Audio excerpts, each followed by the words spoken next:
स्वागत है आप सभी का आपके अपने चैनल यू लर्न क्लासेज में। आज के वीडियो में देखेंगे कि क्लास 10th के बच्चों के लिए है ना, जो बिहार बोर्ड के एग्ज़ाम देने वाले हैं 2025 में, उन बच्चों के लिए गणित यानी कहने का मतलब जो है मैथ, और मैथ के कौन से पहले चैप्टर फर्स्ट। और चैप्टर फर्स्ट में हम लोग देखेंगे कि अंक गणित के आधारभूत प्रमेय पर जो आधारित प्रश्न होते हैं, जो कि रियल नंबर है, ठीक है, इनके सवालों को यानी आधारभूत प्रमेय जो है, अंकगणित के आधारभूत प्रमेय जो है, इन पर आधारित जितने भी सवाल होते हैं वो सारे सवालों को हम लोग जो है आज वन शॉट वीडियो के माध्यम से सीखने के प्रयास करेंगे। यानी एक ही वीडियो के माध्यम से हम आपको सिखाएंगे कि अंकगणित के आधार पर जितने भी यानी सवाल आते हैं उसको हम लोग कैसे हल करेंगे। साथ ही साथ देखेंगे जो बच्चे यानी कमजोर हैं, जो मैथ में बिल्कुल कमजोर है, तो कुछ सवाल जो हम आपको बताने के लिए जा रहे हैं, बिल्कुल आप इसे सीख लें और ऐसे ही यानी सवाल जो है आपके एग्जाम में हूबहू देखने के लिए मिलेंगे और आप वहां भी आसानी से हल कर सकते हैं। तो चलिए हम लोग क्या करते हैं, एक एक करके सारे सवालों को हल करते हैं। हल करने से पहले आपसे एक छोटा सा रिक्वेस्ट, यदि आप हमारे चैनल से नहीं जुड़े तो चैनल को सब्सक्राइब कर ले, वीडियो को लाइक जरूर करेंगे। चलिए आइए पहले सवाल को देखते हैं कि ये जो अंक गणित के आधारभूत प्रमेय है, इस पे कौन सवाल आते हैं। तो कहता है कि दो संख्याओं का मोसो यहाँ पे देखिए, दो संख्या का जो मोसो है वो कितना दे रखा है। मोसो दे रखा है आपको 23 और लोसो दे रखा है आपको 1449। तो कह रहा है उनमें से एक संख्या आपको क्या है, 161 है, तो दूसरी संख्या ज्ञात करें। आइए सबसे पहली बात तो देखिए अंक गणित के आधारभूत प्रमेय क्या कहता है।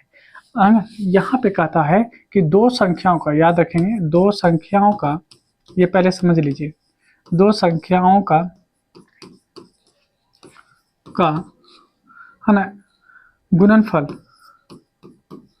दो संख्याओं का गुणनफल है ना, उन दोनों संख्याओं के उन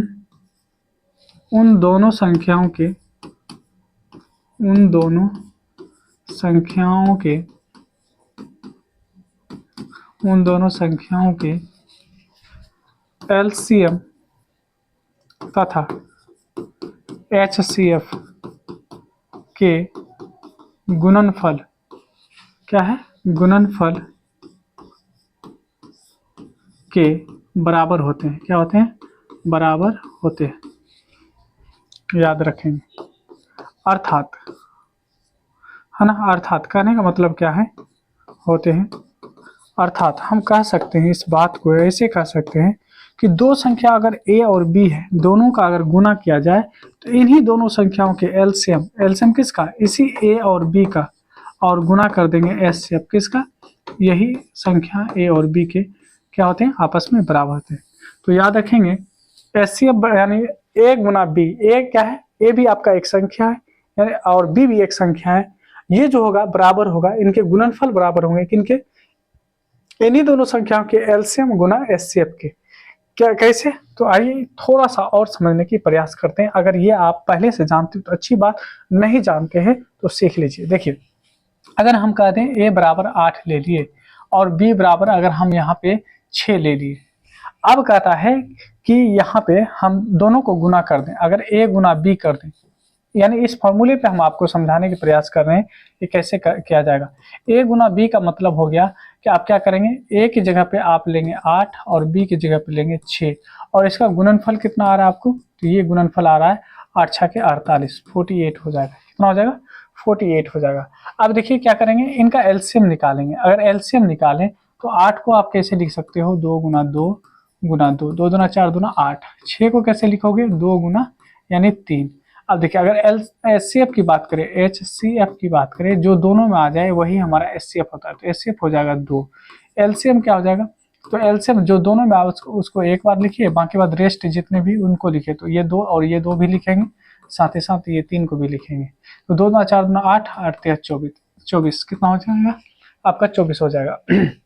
इस फॉर्मूले के अनुसार क्या कहा, इस फॉर्मूले के अनुसार कहा कि दो संख्याओं का जो गुणनफल होगा, यानी a गुना b जो करेंगे तो एलसीएम गुना एचसीएफ के बराबर होगा। एलसीएम गुना एचसीएफ के क्या होंगे, बराबर होंगे। तो a का मान 8 दिया था, b का मान 6 दिया था, एलसीएम कितना निकला था, एलसीएम निकला है 24, और एचसीएफ देखेंगे तो कितना निकला है, 2 निकला है। आप यहाँ पे देख सकते हैं आपका एचसीएफ जो है 2 है और एलसीएम जो है वो कितना है, 24 है। अब देखिए 8 छके 48 कहेंगे और यहाँ पे देखें 24 दूना 48 हो जाएगा। तो क्या ये बराबर नहीं हुआ? ये जो है आपके अंक गणित के आधारभूत प्रमेय है। ठीक है, इसको आप याद रखेंगे कि दो संख्याओं का जो गुणनफल होता है उन दोनों संख्याओं के एचसीएफ गुना एलसीएम के क्या होते हैं? बराबर होते हैं। अर्थात ए गुना बी बराबर में एलसीएम गुना एचसीएफ होता है। ये बात अगर आप याद रख लिए तो ऐसे सवाल बेहद ही आसान तरीके से आप बनाने के लिए सीख जाएंगे। आइए इसको हम लोग हल करते हैं, इस सवाल को हल करते हैं। इतना आप इस बात को नोट कर लीजिए। देखिए, जब हम यहाँ पे सवालों को हल करने के लिए चलते हैं तो यहाँ पे सबसे पहली बात आप हल लिखेंगे। हल के बाद आपको जो दिया गया है नंबर वो देखिए, एचसीएफ यानी मोसो को ही एचसीएफ कहा जाता है। जो आप देखते हैं एचसीएफ हम लिखे थे एचसीएफ, ये होता है मो और सो, महत्तम समापवर्तक, हाईएस्ट कॉमन फैक्टर होता है। ठीक है, ये कितना दिया हुआ है? 23 दिया है। और लोसो यानी एलसीएम, लघुत्तम समापवर्तक, यानी इसी को कहते हैं लोसो। लोसो कितना दे रखा है? तो लोसो दे रखा है आपको 1449। कितना दिया है? 1449। और एक संख्या यानी मान लीजिए ए का मान कितना दे रखा है? तो ए का जो मान दे रखा है आपको, ए का मान दे रखा है कितना? 161। ठीक है, तो कह रहा है दूसरी संख्या क्या होगा, अर्थात कहने का मतलब बी का मान क्या होगा। तो अभी अभी हम लोग जानते हैं, वी नो, है ना, हम लोग जानते हैं, क्या जानते हैं हम लोग? हम लोग जानते हैं कि अगर ए गुना बी करेंगे तो ये एलसीएम गुना एचसीएफ के बराबर होंगे। क्या होंगे? एलसीएम गुना एचसीएफ के बराबर होंगे। अब देखिए ए का मान कितना है? 161। क्या है? 161 है। और बी हमसे मांगा ही जा रहा है। एलसीएम कितना दिया है? एलसीएम दिया है 1400। कितना दिया है? 1449। और एचसीएफ की बात करें तो एचसीएफ दे रखा है 23। ठीक है, अब देखिए अगर 161 को उस साइड भेजें तो क्या भाग नहीं हो जाएगा? तो बी बराबर हो जाएगा 1449 गुना 23। ठीक है, और बटे में क्या हो जाएगा? 161। क्या हो जाएगा? 161 हो जाएगा। क्या कोई दिक्कत? तो आप देखिए कितने बार में लगा सकते हैं। अगर हम देखें तो इसको अगर हम गुना करें 7 से तो क्या कहेंगे? 7, है ना। यहाँ देखिए 7 से अगर हम गुना करते हैं, अगर हम गुना करें तो इसको 7 से गुना करें तो कहेंगे 7 या 21, 7 गुना 14 2 16। यानी कहने का मतलब 23 को अगर हम 7 बार पढ़ें तो 161 आ जाएगा। ठीक है, अब 7 से अगर इसमें हम भाग लगाएं तो कितने बार में भाग लग जाएगा? तो देखिए 7 दूना 14, फिर 0, 7 7 49, अर्थात बी का मान आ गया आपको 207। हम यहाँ पे लिख सकते हैं अतः, है ना। हम क्या लिखेंगे अब? फाइनली आप नीचे लिखेंगे तो कहेंगे अतः दूसरी संख्या क्या हो जाएगा? तो दूसरी संख्या बराबर हो जाएगा आपको कितना? 207। तो इस तरह से हम लोग क्या किए? सवालों का आंसर कर चुके हैं। और जब समाप्त हो जाए तो नीचे में 2 लाइन आपको बिल्कुल खींचना है जिस तरह से हम खींचे। तो उम्मीद करते हैं कि यह सवाल आप बनाने के लिए आप सीख चुके हैं। चलिए अब बढ़ते हैं अगले सवाल नंबर 2 पे। अगला सवाल देखिए, इसको पढ़िए और बनाने की प्रयास कीजिए। ठीक है, चलिए सवाल नंबर 2 अगर हम देखें तो यहाँ पे देखिए क्या कर रहा है। सवाल कर रहा है आपसे कि दो संख्याओं का मोसो, यानी दो संख्याओं का मोसो दे रखा है तथा उन दोनों संख्याओं का, यानी उनका गुणनफल का मतलब दोनों संख्याओं का गुणनफल दे रखा है। तो कह रहा है कि लोसो बताइए। आइए इनको भी हल करते हैं। सबसे पहली बात हम क्या बोले थे कि आपको हल लिखना है। हल लिखने के बाद क्या दिया हुआ है वो लिखेंगे। तो मेरे पास जो दिया गया है ना, दिया है, आप ये बात लिख सकते हैं कि दिया क्या है? मोसो। यानी यहाँ पे अगर देखें तो HCF कितना दे रखा है? HCF यानी मोसो कितना दे रखा है? तो मोसो मेरे पास है 18। दो संख्याओं का गुणनफल, है ना, दो संख्याओं का गुणनफल, है ना, गुणनफल जो है ये क्या है? तो कहेंगे A गुना B। यानी ये कितना दे रखा है? इसको या आप यहाँ थोड़ा नज़दीक से लिखें ताकि और आपको बेहतर हो। तो दो संख्याओं का गुणनफल आपको दिया हुआ है 12,960। ठीक है, और आपसे कह रहा है कि यहाँ पे एलसीएम बराबर क्या होगा, ये हमसे मांगा जा रहा है। चलिए हम लोग जानते हैं, हम लोग क्या जानते हैं? हम लोग जानते हैं कि दो संख्याओं का जो गुणनफल होता है वो एलसीएम गुना एचसीएफ के बराबर होता है। ये बात हम आपको अभी बताए हैं। अब देखिए दो संख्याओं का जो गुणनफल दे रखा है वो दिया है आपको 12,960 दे रखा है। एलसीएम हमसे मांगा जा रहा है कि एलसीएम क्या होगा, एचसीएफ हमें 18 दे रखा है, 18 गुना में उसको इस साइड लाएंगे तो भाग हो जाएगा, क्या हो जाएगा, भाग हो जाएगा।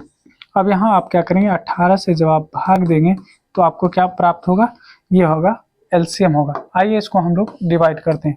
जब आप 12 से यानी कहने का मतलब 18 से भाग देते हैं तो कितनी बार में आपको भाग लगेगा, आप 18 से भाग दे सकते हैं 12,960 में, ठीक है। अब देखिए इसको कितने बार अगर पढ़ा जाए, 18 का अगर आप टेबल जानते हैं तो अच्छी बात है, नहीं तो आप इसे और रिड्यूस कर सकते हैं। कैसे, 2 से ही भाग लगा दीजिए, तो कहेंगे 2 छाके है ना 12, 2 चौके 8, ठीक है, और 8 दूना 16, 0 का 0, और ये हो जाएगा 9। 9 से अगर आप भाग लगाएंगे, या तो आप वैसे भाग लगाइए या आप छोटा छोटा करके आप भाग लगा सकते हैं। 9 से अगर भाग लगाते हैं, 9 सते 63, एक बच जाएगा, 9 दूना 18 और 0 का 0, यानी कहने का मतलब कितने, 780 आ जाएंगे। यानी एलसीएम कितने आ जाएंगे, तो 780 आ जाएंगे। और यहाँ पे लिखेंगे अतः एलसीएम बराबर में कितना आया, तो 780 आ गया, और ये हमारा आंसर आ चुका है। इस तरह से हम लोग अगर सवालों को बनाए तो हम लोग बेहद ही आसान तरीके से सवाल को बना सकते हैं। आइए अगला सवाल देखते हैं। सवाल है, अभाज्य गुणनखंड विधि द्वारा 9, 12, 27 है ना का मोसो और लोसो ज्ञात कीजिए। आइए हम दो तरीके से आपको बताएंगे कि कैसे आप बना सकते हैं। दूसरा जो तरीका बताएंगे, इस तरीके में आप जो है ऑब्जेक्टिव सवालों के लिए आप बना सकते हैं।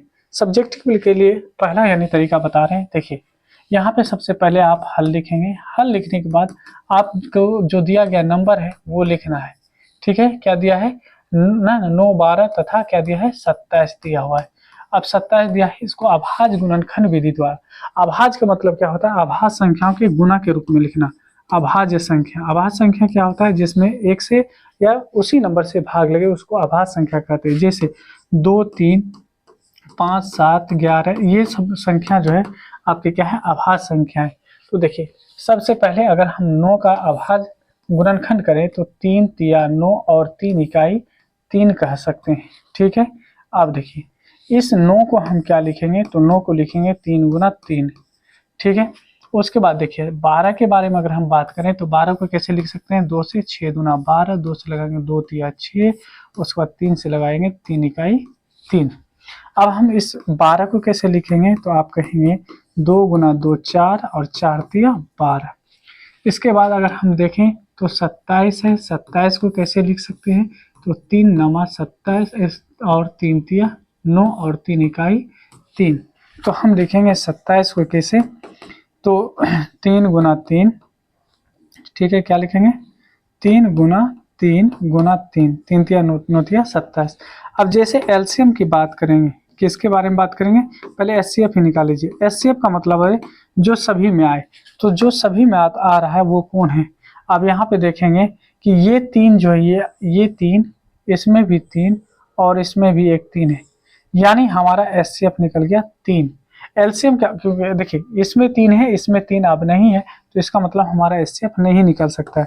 एलसीएम में आइए, एलसीएम में क्या करेंगे, इसमें 3 है, इसमें 3 है, इसमें 3 है, तो एक बार लिए, इसमें भी 3 है और इसमें भी 3 है, तो इस दोनों में 3 है तो एक बार ही लिखेंगे, तो यहाँ पे 3 लिखेंगे। अब देखिए 2 इसमें 2 बार है, इसमें देखिए 3 बार था, तो ये 3 को भी लेंगे, जो रेस्ट रह गया वो भी लेंगे।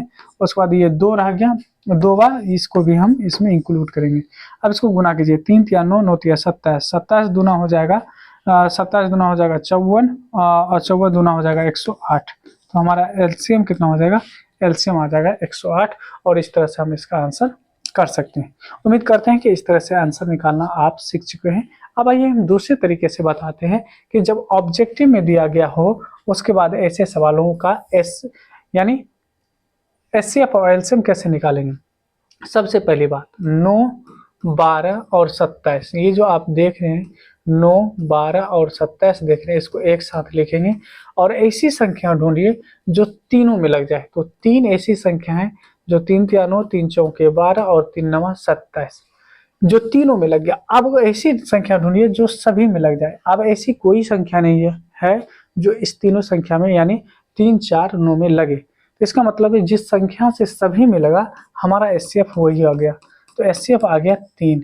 अब देखिए यहाँ पे और क्या क्या लगेगा, 3 से लगाएंगे तो 3 इकाई 3, 4 का इकाई, हाँ 4 का 4 रहेगा और 3 तिया 9 रहेगा। अब कोई ऐसी संख्या नहीं है मान लीजिए, तो यहाँ पे हम जब एलसीएम की बात करेंगे, एलसीएम क्या होगा, ये ऑब्जेक्टिव के लिए बता रहे हैं आपको, तो 3 गुना 3, फिर ये 4, फिर गुना 3 करेंगे। ये ऑब्जेक्टिव सवाल को हल करने के लिए सिखा रहे हैं आपको। तो 3 तिया 9, 9 तिया 27, 27 चौके 108 हो जाएगा। ये हमारा एलसीएम आ गया। यानी तो इस तरह से आप एलसीएम और एचसीएफ यानी लॉन्ग सवाल के लिए कैसे बनाएंगे, यानी 2 मार्क्स वाले के लिए और ऑब्जेक्टिव के लिए कैसे बनाएंगे, ये दोनों तरीका आपको बता चुके हैं। आइए अगले सवाल को देखते हैं और हल करते हैं। देखिए कहता है कि दो संख्याएं यानी 306 और 657 का मोसू दे रखा है आपको, नो तो लोसू पूछ रहा है। देखिए सबसे पहले हल लिखेंगे, हल लिखने के बाद आपके पास अगर देखा जाए तो पहली संख्या जो है, पहली संख्या 306 हो जाएगा, दूसरी संख्या क्या हो जाएगा तो 657 हो जाएगा।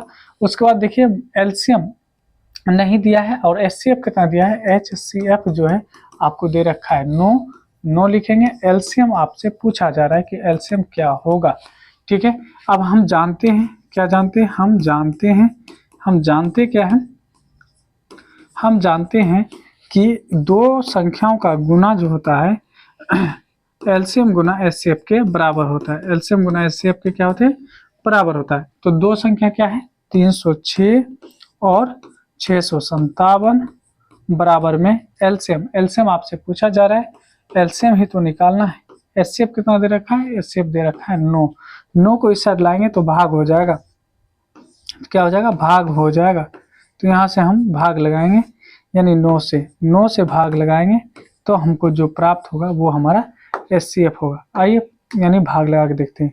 9 से भाग लगाते हैं तो कहेंगे 9 सते 63 बच जाएगा 2, तो 27 होगा, 9 तिया 27। तो हम क्या करेंगे, अब यहाँ पे मेरे सामने जो संख्या आया है वो संख्या क्या आ गया, तो हम यहाँ पे कहेंगे कि 306 गुना कितना, तो हो जाएगा 73। अब इससे जब गुना करेंगे तो हमारा क्या आ जाएगा, एलसीएम आ जाएगा। आइए 306 को क्या करेंगे, 73 से गुना करके देखिए, 6 तिया 18 और 3 तिया 9, 7 छा के 42 ना, 7 छा के 42 और 7 तिया 21। जब इसको हम ऐड करते हैं 8 3 और 3 2 और 2 हो जाएगा, यानी 22,338 हो जाएगा, 22,338 हो जाएगा। देख लीजिएगा आप एलसीएम करके, और इस तरह से हम लोग एलसीएम निकाल चुके हैं। तो हम लोग ऐसे सवालों को भी हल करना सीख चुके हैं। आइए आज का आखिरी सवाल देखते हैं। कहता है 12, 15, 21 का अभाज्य गुणनखंड विधि द्वारा एचसीएफ और एलसीएम ज्ञात कीजिए। तो देखिए 12 यानी आप हल कर लेंगे, हल करने के बाद आपके पास 12 दिया है, 15 दिया है और क्या दिया है, 21 दिया है, ठीक है, क्या है 21 दिया है। अब इसका अगर हम 12 का एलसीएम देखें यानी अभाज्य गुणनखंड देखें तो 6, 2 से लगाएंगे 3 और 3 से लगाएंगे 1, तो 12 क्या हो जाएगा, 12 बराबर हो जाएगा 2 गुना 2 गुना 3। अगर यहाँ पे 15 का देखें तो 3 पचे 15 और 5 इकाई 5, तो हम कह सकते हैं 15 को क्या लिख सकते हैं, तो 3 गुना 5 लिख सकते हैं, 3 गुना 5 लिख सकते हैं। इसके बाद 21 दिया है, 21 को हम कहेंगे 3 सत्य 21 या 7 तिया 21 भी कह सकते हैं, एक ही बात, 3 से लगाइए 1, तो हम 21 को लिखेंगे 3 सत्य 21। अब देखिए एचसीएफ वो होता है जो दोनों में आए, तो दोनों में क्या यानी सभी में आए, तो 3 इसमें भी है, 3 इसमें भी है, 3 इसमें भी है, एचसीएफ आ गया 3। एचसीएफ कितना आ गया, एचसीएफ आ गया 3। एलसीएम कितना आएगा, तो एलसीएम के लिए जो सभी में है उसको एक बार लेंगे, बाकी बार सबको लेंगे। देखिए जैसे 3 इसमें, 3 इसमें, 3 इसमें, तो 3 को एक बार ही लेंगे। देखिए 2 किसी में भी नहीं है, तो मैक्सिमम कितने बार आया है, 2 बार आया है, 2 बार आया है तो हम 2 बार 2 को लिख लेंगे, ठीक है। इसके बाद देखिए 5 कितने बार आया है, 1 बार आया है तो 5 को भी लिख लीजिए। उसके बाद देखिए 7 कितने बार आया है, 1 बार आया है तो उसको भी लिख लीजिए। अब इसको गुना करेंगे तो 5 दूना 10, 10 दूना 20, 20 तिया 60 और 60 और उसके बाद जो है 6 के 420, 7 6 के 42, 420। इस तरह से हम लोग एलसीएम और एचसीएफ निकाल लिए। तो आज की वीडियो में हम लोग देखे हैं कि अंक गणित के है ना, अंक गणित के जो आधारभूत प्रमेय होते हैं उस पे यानी जो सवाल आते हैं उनको हम लोग आज बनाना सीखे। और इससे पहले आपको एक वीडियो और दे चुके हैं जिसमें हम लोग क्या किए हैं, एल्गोरिथम का यानी यूक्लिड एल्गोरिथम का प्रयोग करके हम लोग एचसीएफ निकालना सीख चुके हैं। तो चलिए अब हम मिलते हैं नेक्स्ट वीडियो में, तब तक आप हमारे चैनल से जुड़े रहें यानी सब्सक्राइब करके रखें, उसके बाद वीडियो को लाइक जरूर करेंगे। मिलते हैं नेक्स्ट वीडियो में।